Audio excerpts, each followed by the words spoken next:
அன்பானவர்களே, சங்கீதம் 56:8 பார்த்தீங்கன்னா ஒரு வசனம் இருக்குதுங்க. என் கண்ணீரை உம்முடைய துருத்தியிலே வையும், அவைகள் உம்முடைய கணக்கில் அளவோ இருக்கிறதுன்னு சொல்றாங்க. கண்ணீருங்கும் போதுங்க, இப்போ சிலரெல்லாம் வடிக்கிறாங்க கண்ணீர். எப்பன்னு கேட்டீங்கன்னா சீரியல் பார்க்கும்போது, அப்படி நிறைய பேர் அழுகும்போது ஆட்டோமேட்டிக்கா இவங்களுக்கு அழுக வந்துருங்க. இந்த கண்ணீர் அவர் சொல்லலைங்க.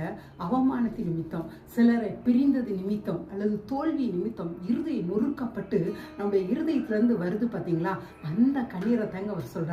அப்படி நம்ம விடுற ஒவ்வொரு கண்ணீரும் அவருடைய கணக்குல இருக்குதாங்க. ஒருவேளை நீங்க அப்படி ஒரு சூழ்நிலையில போவீங்கன்னா, நீங்க கர்த்தராகிய இயேசுவை நோக்கி பாருங்களேன். நிச்சயமாக நீங்க வடிச்ச உங்களுடைய கண்ணீர் எல்லாம் அவருடைய கணக்குல இருக்கிறதுனால அவங்க எல்லாவற்றுக்கும் அவர் திரும்ப பதிலீடு செய்வாராங்க. ஒருவேளை அவமானத்தில் போனீங்கன்னா உங்களை தலை நிமிர செய்வாராங்க. ஒருவேளை நீங்க இழப்புல இருந்தீங்கன்னா உங்களுக்கு புதிய உறவுகளை ஏற்படுத்தி தருவாருங்க.